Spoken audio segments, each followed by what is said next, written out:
continue the report as scheduled, and if maabutan na tayo ng inyong finals, then you will have your finals exam. Then yung hindi makakapag-report, so they will just have to submit the report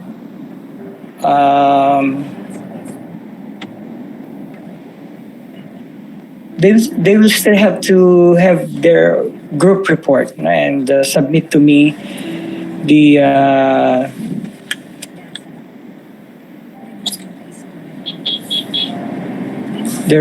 group report. Okay, so let's see. Anyway, you are only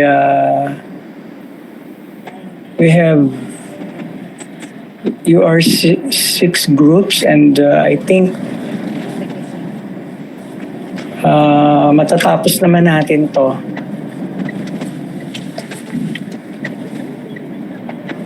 Yung naka-assign, no? Yung group 5 and 6, no? Wala pang topic. So, group 5 will report on citizenship.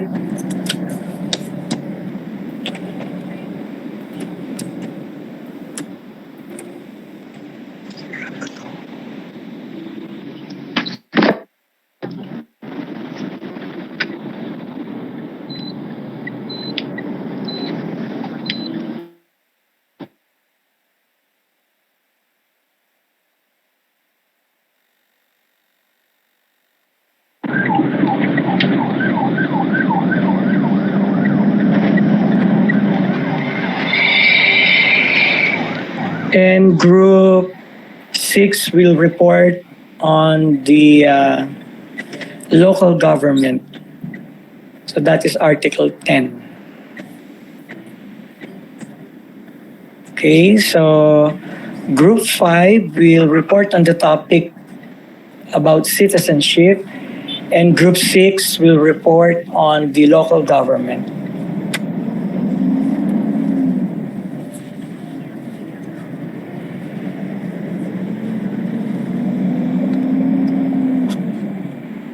President, you take down the notes.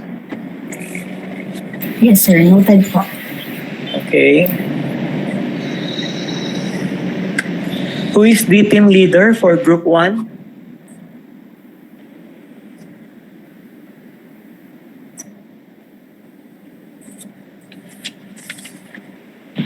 Sir, wala po kami leader. Okay. So, Hindi po kami nag-leader. if you will report, state your name first so that I can check the reporters. Okay po, sir. Noted. Thank you.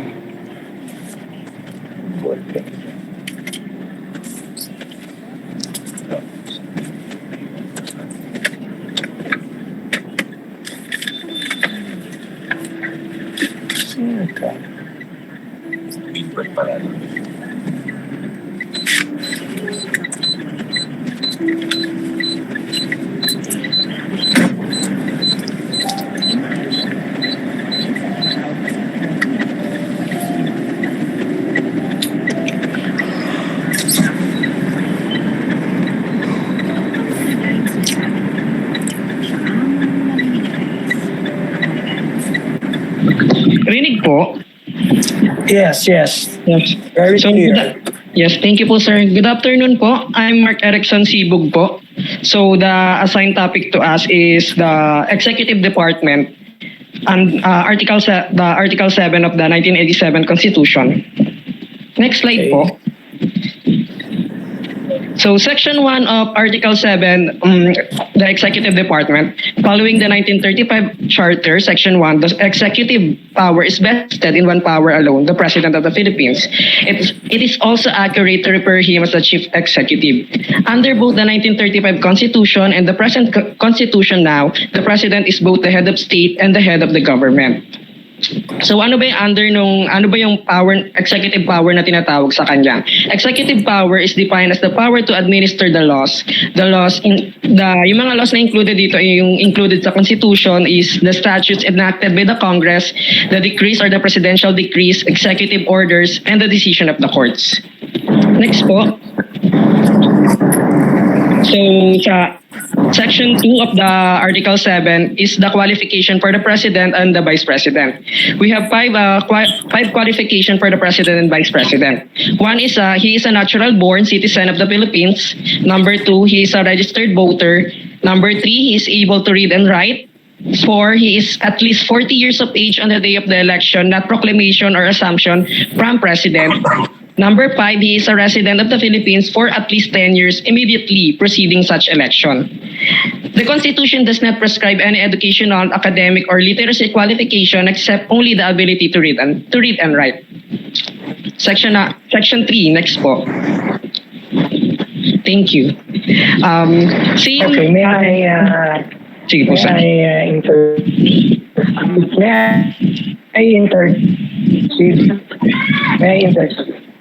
Okay, when the Constitution prescribes that one of the requirements for the position of President and Vice President is a natural-born Filipino citizen. What is meant by a natural-born Filipino citizen? As far as ay naiintindihan ko po, sir, dun sa nabasa ko, is pinanganak po siya dito sa Pilipinas. If I'm not mistaken po sa naiintindihan ko, sir. Pinanganak siya sa Pilipinas. Opo, natural born. Pinanganak siya sa Pilipinas na ang nanay at tatay niya ay Pilipino. Pilipino, opo. Okay. Paano kung dito siya ginawa sa Pilipinas, tapos pinanganak siya sa Amerika? He's still a Filipino pa rin po, sir. Is he a natural born? Why? I say so po, sir, kasi the citizenship of his mother and father is Filipino.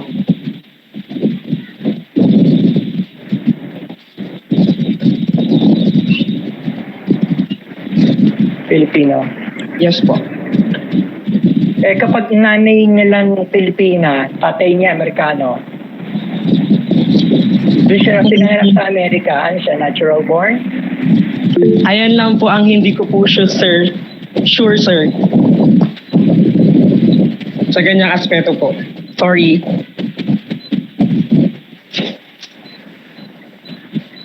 Again? Hindi ko lang po siya sure, sir, dun sa kung pag yung Amerikano po yung tatay, tapos yung nanay is Filipino, is matuturing pa rin po siyang Filipino.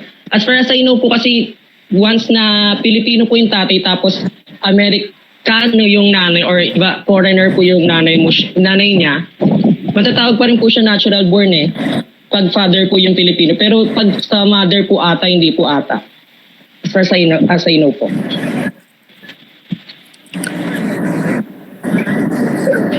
So, is there any member of the group that is assigned to the definition of a natural born? Or ikaw na yun? Excuse me po, sir. Pa-repeat po. Nag-choppy po kasi. Sorry. So, yung member na iba sa grupo nyo, meron bang naka-assign that will discuss the mode of acquiring citizenship? Or ikaw na? Ikaw na yun? Hindi ko lang po alam kung may naka-assign po na iba dun about the citizenship sa natural born. Meron ba? Sa ano? Who can answer?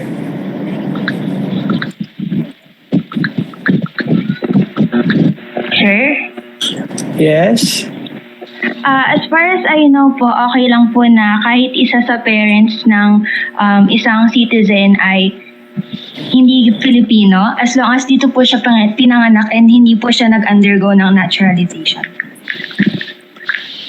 For as long as dito siya yung sa example ko nga, yung both parents niya, Pilipino at Pilipina, So, nandito sila sa Pilipinas, dito nabuntis. Ngayon, lumipat sila sa Amerika. So, yung bata, Filipino citizen.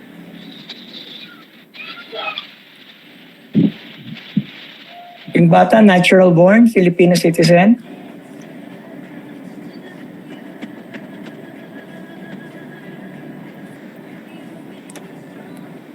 Yes po, sir. Kasi both parents niya po is Filipino eh. O, yung sumunod na tanong ko, kung yung nanay ay Pilipina, yung tatay Amerikano, pinanganak siya sa Amerika, anong yung natural born ba siya? I think hindi na po siya natural born. Because No. Kasi pinanganak na po siya dun sa ibang bansa eh. Then yung tatay niya po is ay a foreigner, Amerikano. So magkakaroon na po siya ng dual citizenship. I think so. okay, so the definition of a natural born is that you are a Filipino citizen without need of performing any other act to prove your citizenship. So meaning, either yung nanay or tatay, Filipino, saan ka man ipanganak sa panig ng mundo, Filipino, natural born ka. So you all remember that? So kahit ang tatay mo ay Amerikano, nanay mo Pilipina, yung nanay mo pinanganak ka sa Africa, natural born ka kasi yung nanay mo Filipina. Okay? So ang tatay mo Pilipino, nanay mo Afrikana, pinanganak ka sa Angola, you are still a natural born. Because a natural born is a citizen, Filipino citizen that needs no other act to perfect his or her citizenship. Wala ka nang dapat patunayan o gawin. O, kasi nga, either nanay mo or tatay mo, Filipino ka. Okay? Okay po, sir. Noted So, po. ang presidente at vice president, mahigpit na pinagbabawal ang pagtakbo pag hindi ka natural born. So pag na-naturalize ka, hindi ka pwedeng tumakbong presidente at vice president. So the requirement of the law is that you must be a natural born. Okay? Mahigpit, sapagkat ang citizenship ng isang bansa ay isang pribilehiyo. It is not just as a matter of right, but it is a privilege to be enjoyed only by its own citizens. Ganun din naman tayo, maraming Pilipino sa ibang panig ng bansa nag-excel, pero hindi pa rin sila po pwedeng pumantay sa mga pribilehiyong iginagawad sa kanilang sariling mga mamamayan. Okay? We can enjoy some extent, some privileges or rights enjoyed by their own citizens or yung mga foreigners dito sa atin, na nagbabakasyon, turista man o nagtatrabaho dito sa ating mga kumpanya o sa Pilipinas, but there are certain limitations wherein they cannot enjoy the same rights and privileges that we enjoy as a Filipino citizen, much more a natural born. Okay? So ini-specify na kailangan natural born. Okay, so we will tackle the topic on citizenship when group 5 will discuss the provisions governing citizenship under the 1987 Constitution. Okay, you proceed. Thank you po, sir. So, under the Section 3 of Article 7 is same with Section 2 yung qualification for President. The Vice President shall have the same qualification in term of the office of the President. Pwede rin siya ma-remove through impeachment katulad ng case sa President. She can also be appointed as a member of the cabinet without need of the confirmation of the Commission of Audit. Commission of Appointment. Sorry.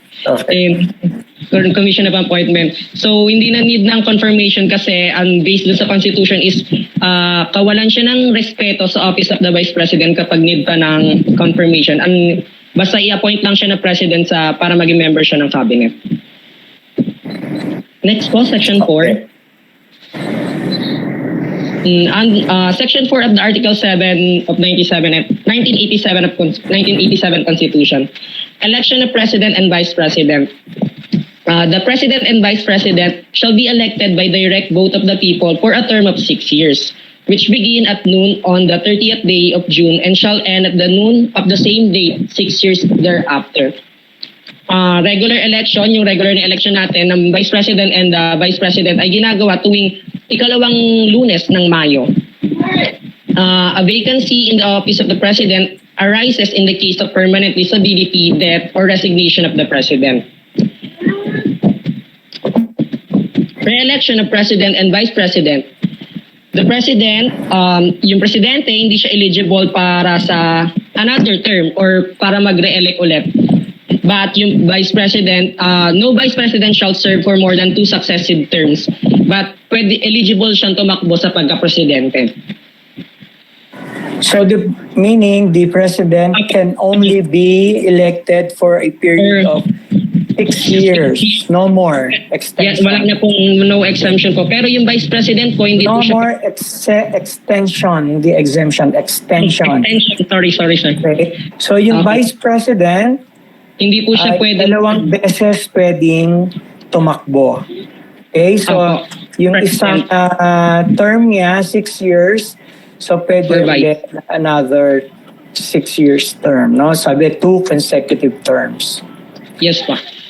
Okay? Okay po. Yes po. The voluntary renunciation of the OVP for any length of time does not interrupt the continuity of the service for the full term of 6 years. Next po. So, these are the reasons for prohibition against re-election of the President. Andyan po, nakalista po yung mga reasons na sinabi sa 1987 Constitution kung bakit hindi pwedeng ma-re-elect or tumakbo ulit for another term ang President. Number 1, a President seeking a second term is vulnerable to constant political pressures. For those who support, he must preserve and has to devote his time and energy to consolidate that political support. A number 2 reason is a President who seeks a second term is under a terrific handicap in the performance of his functions. Number 3, a president seeking re-election will even use public funds for the purpose, even to extent of making the government bankrupt because no incumbent president would like to go down from power as a leader repudiated by his people. Number 4, the prohibition also widens the base of leadership. No matter how good he is, may be replaced by others equally good. Number 5, the ban will also put an end or at least hamper the establishment of political dynasties. Number 6, the 6-year term will give the president a reasonable time within which is to implement his plans and programs to the country. Number 7, the criticisms against a 6-year term without re-election that 6 years are too long for the bad one but short for the good one, and that the people will suffer from a lame duck presidency. Next one. So, ito po yung process ng pagka-canvas natin ng mga votes once na natapos na yung election natin. Canvassing of returns and proclamations. Returns of every elections for President and Vice President should certified by the Board of Canvassers of each province or city and shall be transmitted to the Congress, directed to the President of Senate. The President of Senate shall open all the certificates of canvass not later than 30 days upon receiving and should be done in the presence of Senate and the House of Representatives in joint public session. the person or yung candidate na nakakuha ng pinakamataas na boto ay siyang mapoproklamang bilang bagong elected na presidente or vice president. But in case na dalawa silang na magkaroon ng equal votes, ay magkakaroon ng isang botohan na kung saan pipiliin siya ng members ng House and the Congress. Both House of the Congress pala. Sorry. Then, next po.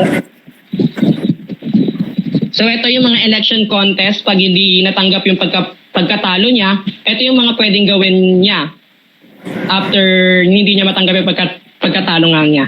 The Supreme Court sitting en banc as one body shall now be the sole judge of all contests to the election, the terms and qualification of the President or Vice President. Thank you po, sir. Okay.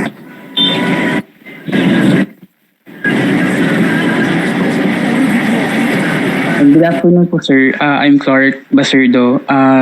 Mag-report po ng Section 5, Section 9. So under Section 5, po, naririnig po. Yes, you continue. Okay po. Under Section 5 po, after the election, yung Supreme Court may magiging sitting as one body if ever merong contest relating to electoral disputes. So siya na po yung hawak nun after may final judge na ng President-elect and Vice President or acting Vice President. And after nun, may tinatawag tayong oath or affirmation of the President or Vice President. Ito po yung pledge during inauguration na pinipledge ng President-elect or Vice President-elect sa citizens. Now, the definition of the oath says na an oath is an outward pledge made under an immediate sense of responsibility to God.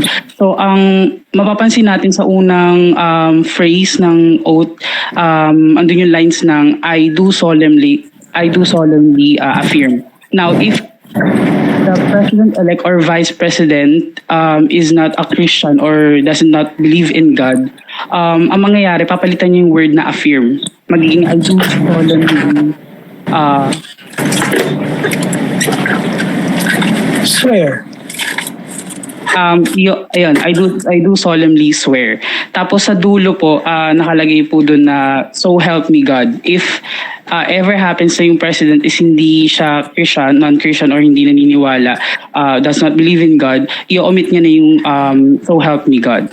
So, Okay, so that is very unprecedented. So that is why tomorrow we will witness the oath-taking of our 17th President of the Republic of the Philippines, Ferdinand Bongbong Marcos Jr. Okay, so it is made public so that the constituencies would witness that the oath is a pledge that if that is not followed, then the people has the right to sought for his or her resignation. Okay, so continue. And ayun po, yung remember that oath taking is a mandatory. So lahat ng mga president-elect and vice president-elect ay kailangan mag-pledge after the result of the election. And then oath taking is the formal induction sa term ng office ng president-elect and vice.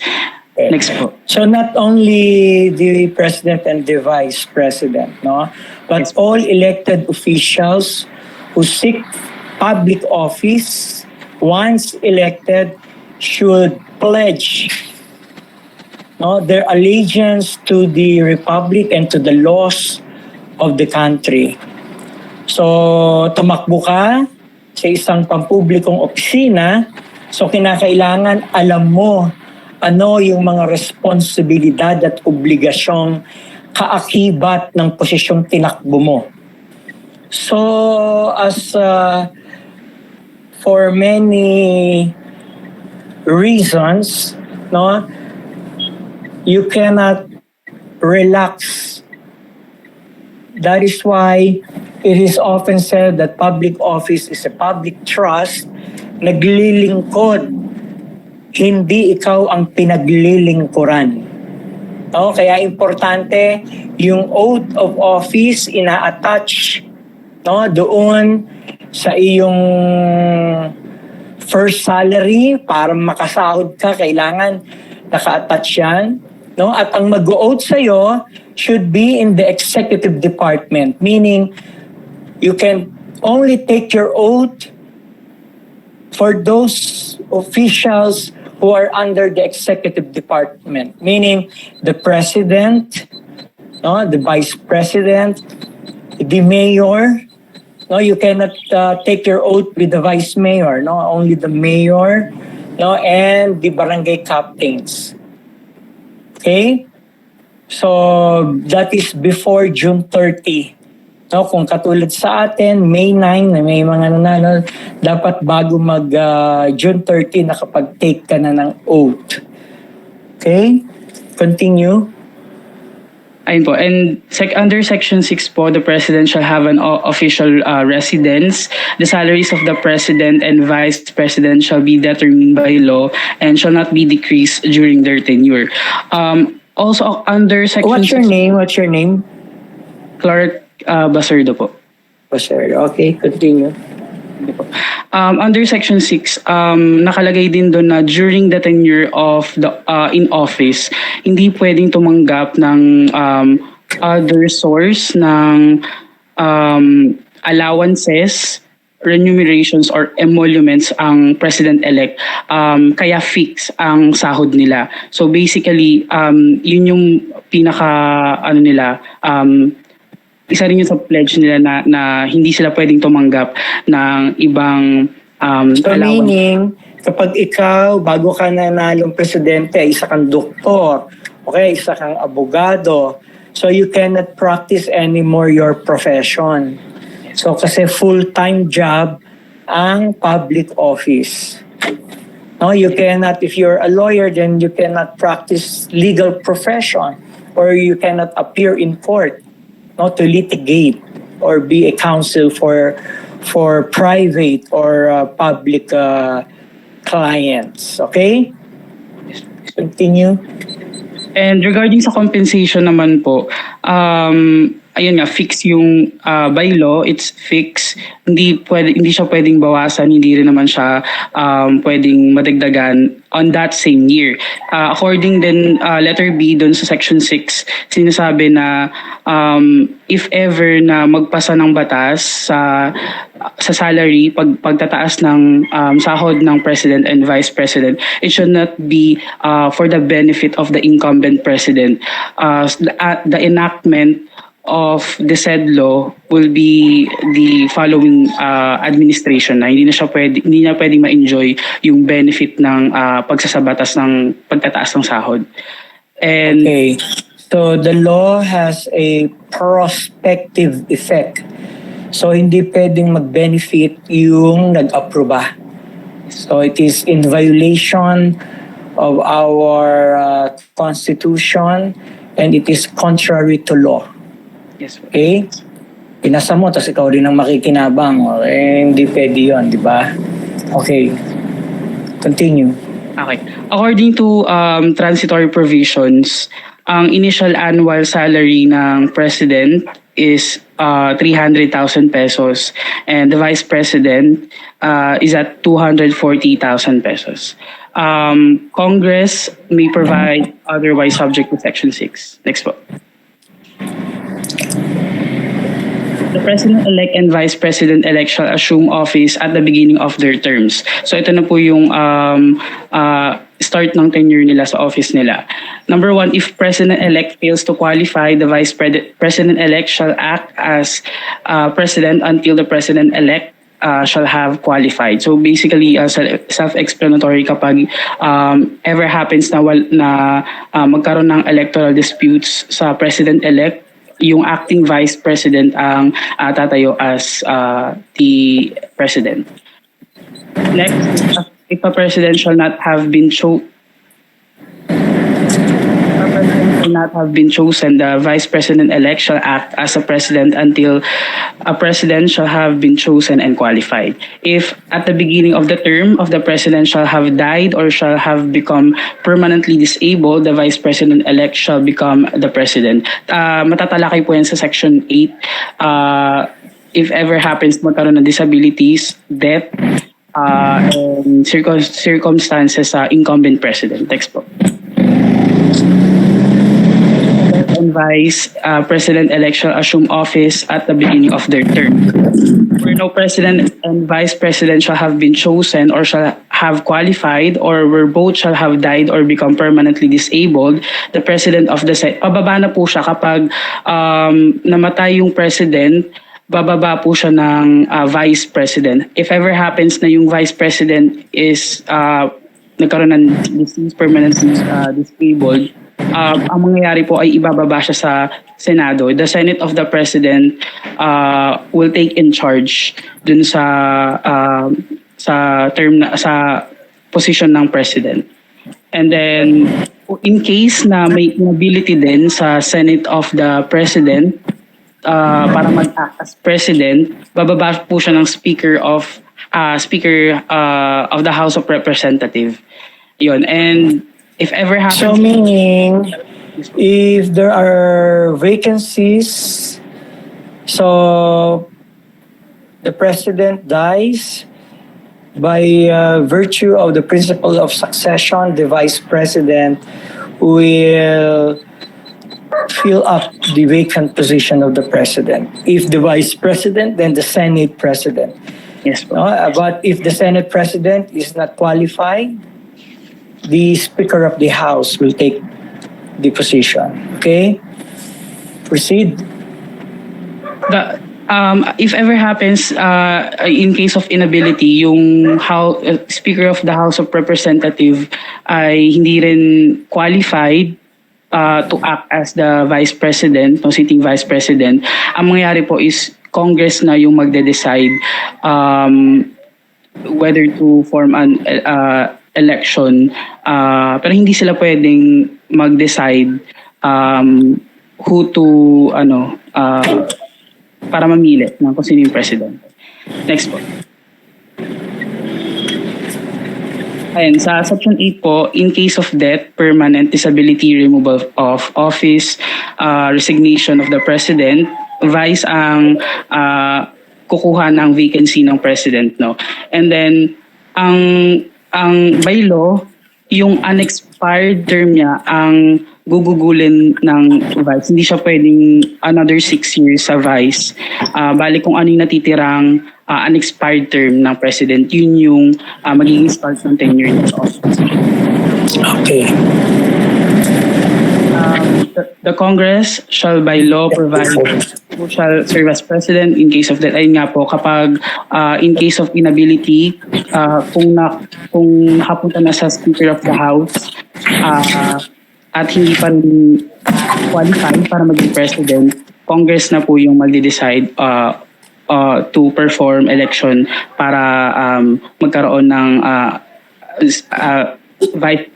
president, sitting vice president. Okay. Next po. Ayun. Classes of presidential succession to wit. Before assumption of the office of the president-elect, at the time fixed for the beginning of his term, at noon, June 30, following the day of election. So ito po yung day ng start ng tenure niya, June 30,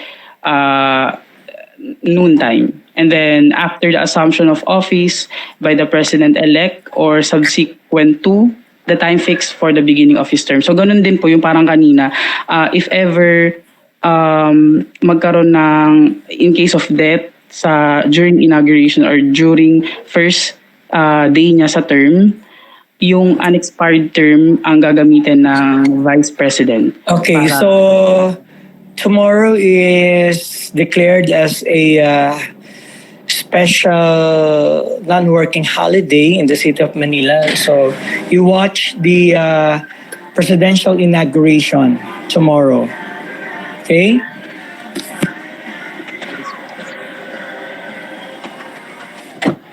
Next po.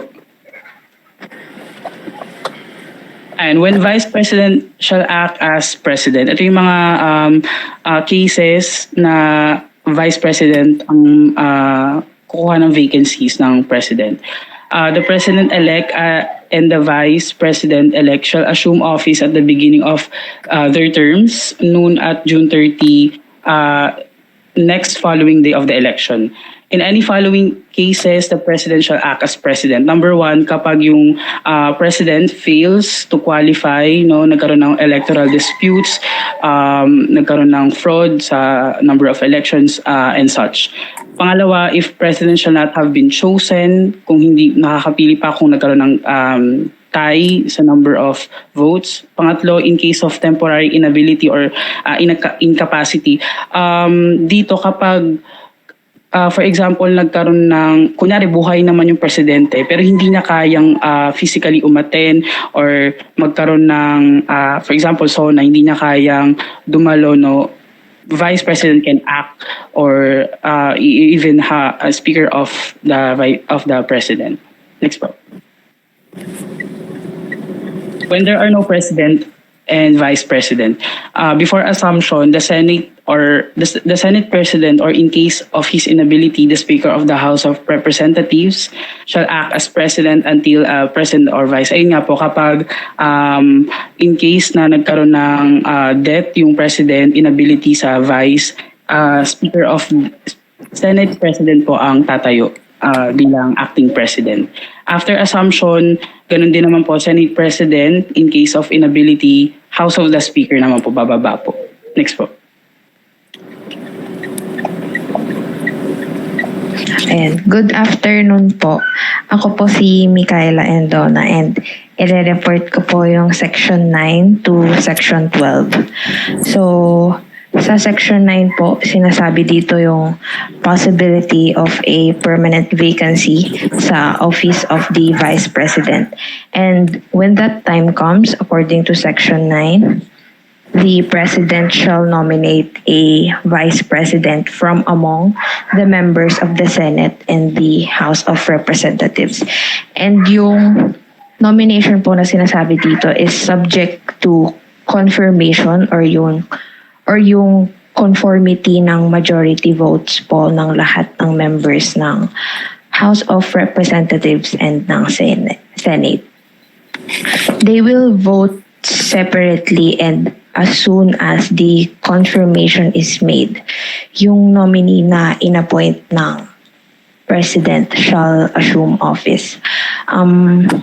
One example I can give na naging relevant itong Section 9 was when former President Joseph Estrada was ousted.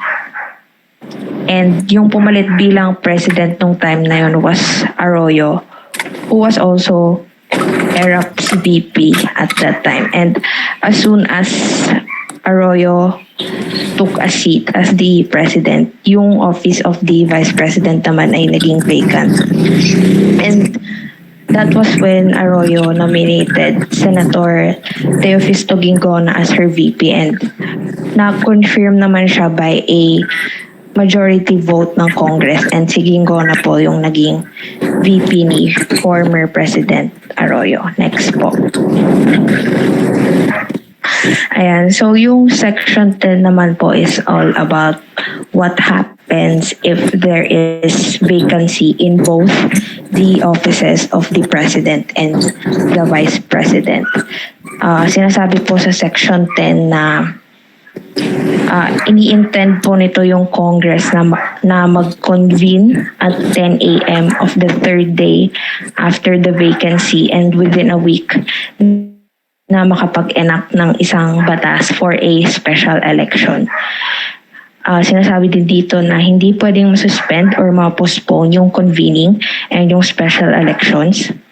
Pero hindi rin naman at all times feasible yung special elections na sinasabi dito kasi according to Section 10, if within 18 months, parang 1.5 year lang yun. If within 18 months before the date of the next presidential election ay nagkaroon ng vacancy sa offices, hindi na kailangan magsagawa ng isang special elections. Ang sinasabing reasoning dito is unnecessary na siya, and alam naman natin na costly ang nationwide elections, and hindi rin siya magiging ano tawag dito? Hindi rin siya magiging feasible kasi maikling panahon na lang yung magiging termino ng mga papalit before their successors take over. So parang sayang lang din. Next po. Ayan. Ayun po yung key points ng Section 10. Next po. Sa Section 11 naman po, it is all about the rules in case of a temporary disability ng president.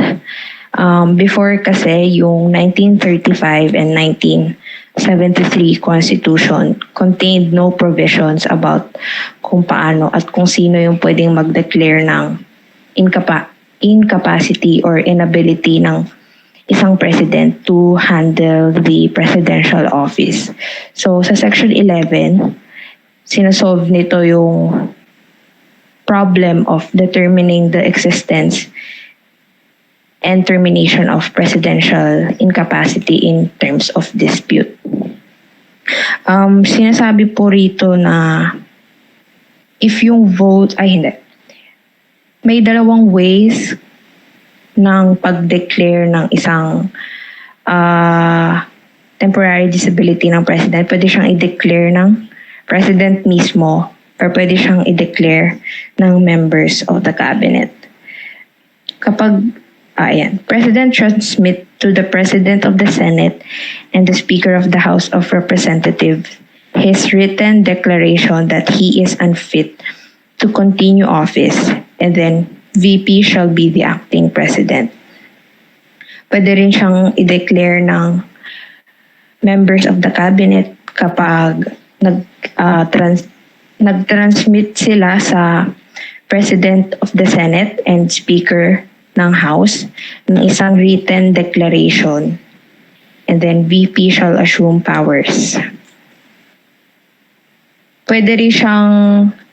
Pwedeng i-deny ng President yung declaration ng cabinet.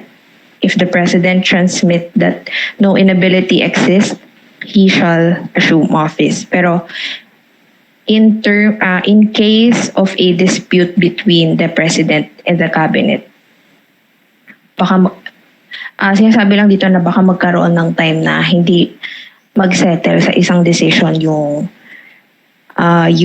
President and the cabinet. Sinasabi dito na magkakaroon ng votings, and if yung votes ng Congress ay umabot ng 2/3 majority vote saying na ang President ay unfit to reassume office, then VP will continue to act as the President. But if the Congress fails to reach 2/3 majority votes, then the President will continue exercising his powers. Next po. Ayan. Wait lang, hindi ko mabasa dyan. Sa Section 12 po, when public to be informed of President's state of health. The problem of temporary incapacity was highlighted during the presidency of Ferdinand Marcos in 1983, when his illness and lack of provision for succession exacerbated political and economic uncertainties. All kinds of speculations about his physical conditions were made and heard, especially nung last years ng kanyang pagiging Pangulo. And yung gist lang ng Section 12 is that in case of serious illness of the President, the public shall be informed of the state of his health. And cabinet members are in charge of foreign relations and national security. And ninonote din dito sa Section 12 na the illness does not require the president to be incapacitated or totally disabled para sabihin niya kung ano yung illness niya. Yun lang po. Hello po, naririnig po. Naririnig ba ako, guys? Rinig Kung ka. Naririnig po. So yan, I'm Jana Maria Perez po at tatakal ko po yung from Section 13 to Section 16. So bale sa Section 13, tinatakal niya dito yung President, yung Vice President, and members of the Cabinet and their deputies or assistants shall not hold any other office or employment during tenure. Tinatakal din dito na yung spouse at relatives by consanguinity or affinity within the fourth civil degree of the President shall not be appointed as members of the Constitutional Commissions or the Office of the Ombudsman, or as secretaries, undersecretaries, chairman, or head of bureaus. Next po. So, bali, ang pinapoint out lang dito sa Section 13, katulad nga sinabi ni Clark kanina, may prohibitions during their tenure. Hindi sila pwedeng, may mga officials na nabanggit, hindi sila pwedeng mag-hold ng kahit na anong office, hindi sila pwedeng mag-practice ng kahit anong profession, hindi sila pwedeng mag-participate sa kahit anong business, at sa iba pa. Next slide po. Yung purpose ng prohibition, and thank you, yung purpose ng prohibition na to ay para ma-ensure na yung officials na nabanggit sa taas, i-devote nila yung time nila at saka yung attention nila dun sa functions at duties nila bilang mga officials. At ang purpose din nito ay para ma-prevent sila sa pag-extend ng special favors dun sa mga private businesses nila. At ang purpose din nito ay para ma-assure ng public na magiging faithful sila at dedicated dun sa trabaho nila. Next slide po. Hina-highlight din sa Section 13 yung rule of nepotism. So when we say nepotism, ito yung pagpapractice ng mga may power at impluensya na paboran yung relatives nila o yung mga kaibigan nila by giving them jobs. So yung presidente, prohibited siya na mag-appoint ng spouse and relatives by consanguinity or affinity within fourth civil degree. So when we say consanguinity, ito yung mga kamag-anak by blood. At yung affinity naman, ito yung mga naging kamag-anak through marriage. So makikita natin sa may chart image dyan sa taas, yung first degree ng kamag-anak is yung sa consanguinity, yung parent at saka yung child. Tapos sa affinity naman is yung spouse. Tapos sunod-sunod na yun hanggang fourth degree. So kaya ginawa to kasi sinisik ng Constitution na i-stop yung practice sa nakaraan ng mga presidente na ina-appoint na presidente yung mga kamag-anak niya, yung asawa niya, yung anak niya sa iba't ibang mga matataas na posisyon. Next slide po. Sa Section 14 naman, tinatakal dito na yung appointments extended by an acting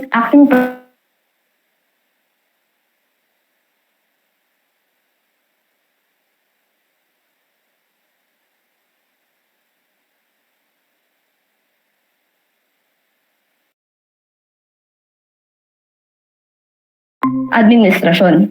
Kaya lang, naturally, yung elected president, may power talaga siya na mag-revoke kasi hindi natin pwedeng persahin yung elected president na i-keep yung mga talagang official ng nakarang administrasyon, lalo na kung tingin niyang may taong mas kayang punan yung trabaho na yun at saka kung tingin niya hindi kayang gampanan ng current official yung gustong gawin ng administrasyon niya.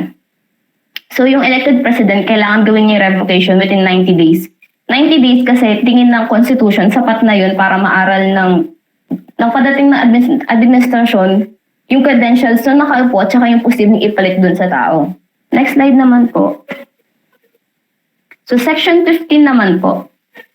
2 months immediately before the next presidential elections and up to the end of his term, a president or acting president shall not make appointments except temporary appointments to executive positions when contingent vacancies therein will prejudice public service or endanger public safety. So yung Section 15, pinaprohibit niya yung incumbent o yung acting president, yung current president ngayon, pinaprohibit niya yun na mag-make ng appointments 2 months bago yung date ng presidential elections. Tapos yung mga susunod pa na hanggang sa matapos yung term niya. May mga exceptions dun. halimbawa, yung temporary appointments nga, katulad na nabanggit kanina, sa executive positions, lalo na kung kailangan talaga ng tao dun. Yung mga appointments na yun, nagagawin niya during that time, from 2 months bago yung next presidential election hanggang sa ma-expire yung term niya, kailangan temporary lang sila sa executive positions at saka kailangan urgent talaga siya. Yung talagang kailangan. Ginawa to para, kasi dati merong tinatawag na mass midnight. Yung purpose ng mass midnight kasi, ito yung time kung saan, kung kailan paalis na sa pwesto yung current president, nag-a-appoint ng maraming tao na sumusuporta sa kanila. Para kung sakaling sa next elections, susuportahan din sila nito. So yung tinatawag na mass midnight. Bali yung purpose nito is to stop the possible misuse by the outgoing president of the power of appointment for the purpose of enlisting political support. Next slide po. Section 16 naman, the president shall nominate and with the consent of the Commission on Appointments appoint the heads of the executive departments, ambassadors, or other public ministers and consuls or officers of the armed forces from the rank of colonel or naval captain and other officers whose appointments are vested in him in this constitution. He shall also appoint all other officers of the government whose appointments are not otherwise provided for by the law, and those whom he may be authorized by law to appoint. The Congress may by law vest the appointment of other officers lower in rank and the President alone in the courts or in the heads of departments, agencies, commissions, or boards. Second, the President shall have the power to make appointments during the recess of the Congress, whether voluntary or compulsory, but such appointments shall be effective only until disapproved by the Commission on Appointments or until the next adjournment of the Congress. Next slide po. So, bali ang pinapoint dito is, ang ina-highlight sa Section 16 is yung pag-appoint ng President, yung power to appoint ng President. So, dalawa kasi yung uri ng appointment. So, first, tatakan natin yung appointment. So, when we say appointment, ito yung act of designation by the executive officer, board or body to whom the power has been delegated of the individual who is to exercise the functions of a given office. Tapos yung isa naman is designation. So, bali yung appointment kasi, when we say appointment, ito yung talagang pagtatalaga na ng tao dun sa position na yun, as in, tinalaga na talaga siya. When you say designation naman, ito yung pag-appoint lang sa isang officer na nakaupo na dun, sa position na to, parang temporary lang siya nilagay dun, habang wala pang napipiling tao, habang vacant pa yung position, siya muna yung ilalagay. So, meron 3 stages ng regular appointments. Una, mag-nominate yung president. Pangalawa, bibigyan ng consent ng Commission on Appointments. So, yung Commission on Appointments, kinukompose siya ng Senate President, yung mga senador, yung member of House of Representatives.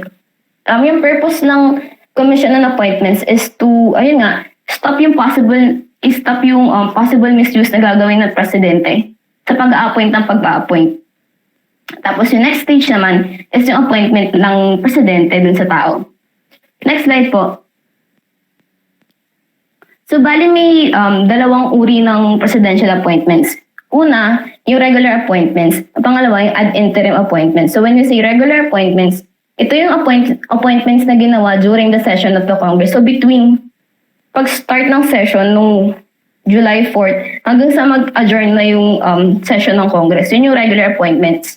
Pangalawa naman is yung ad interim appointments. Ito naman yung ginagawa during the recess of the Congress. So when they say recess, ito yung temporary suspension ng session.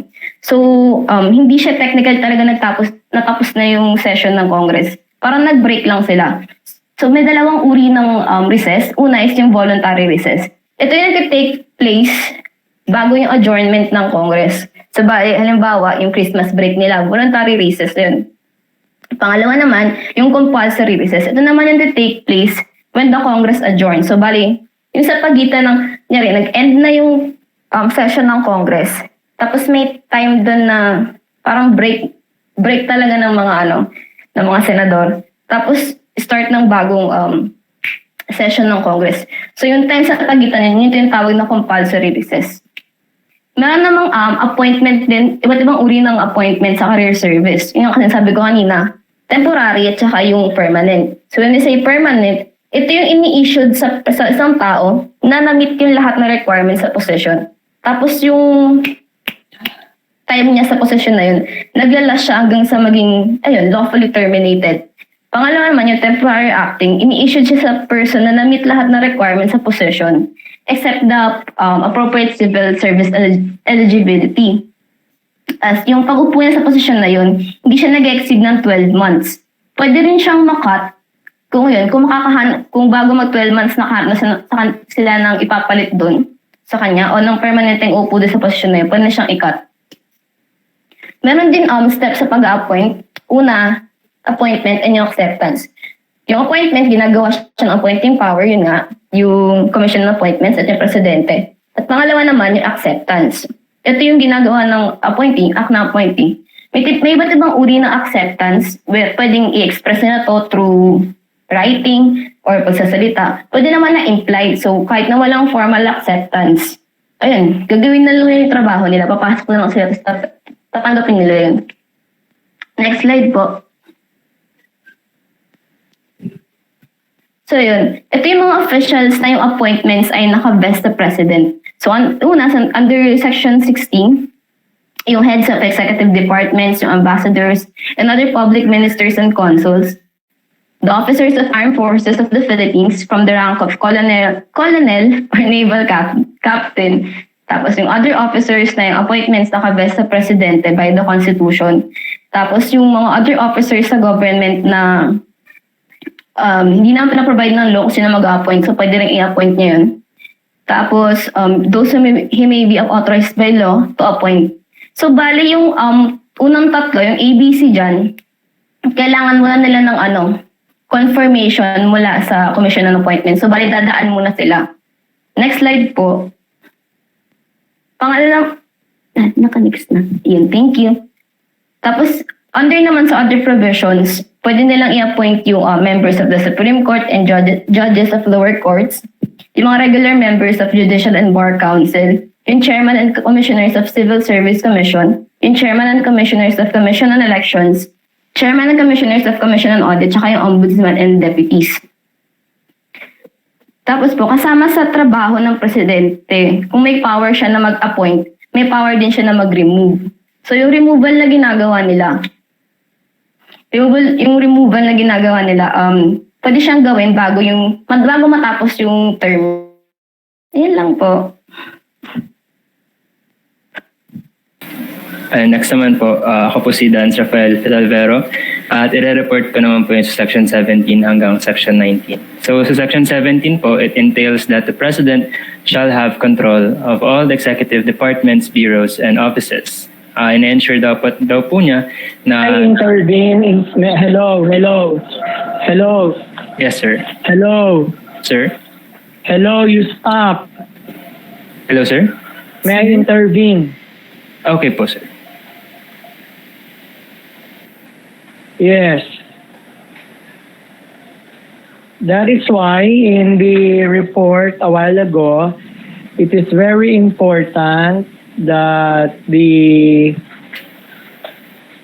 exercise of presidential prerogative to appoint cabinet secretaries that holds a fiduciary relationship between the president and the appointed secretaries of each or different departments of the national agencies, because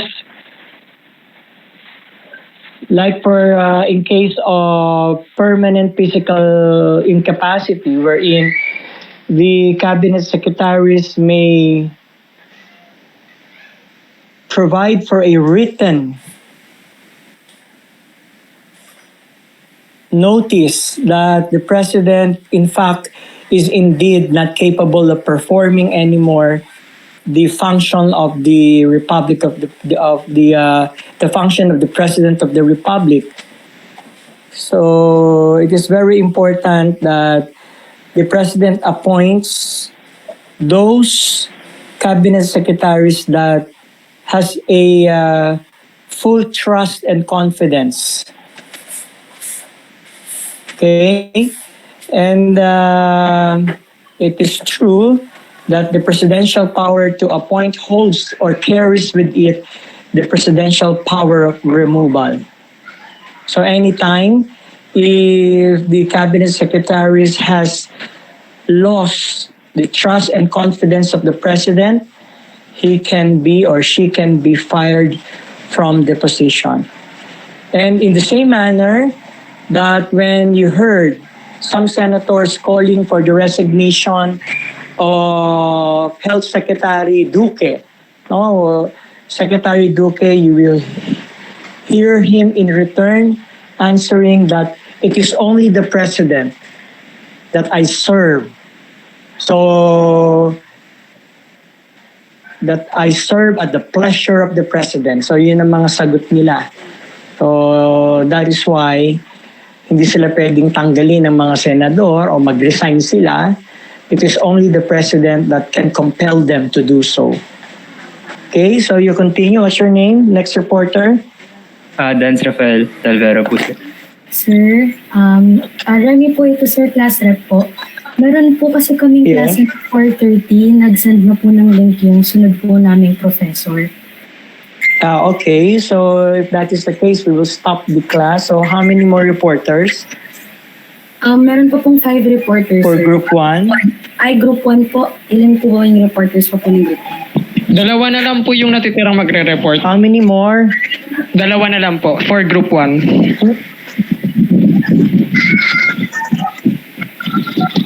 Okay, so we continue next meeting.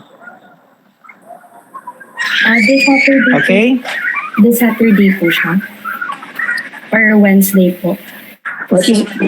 What is your schedule?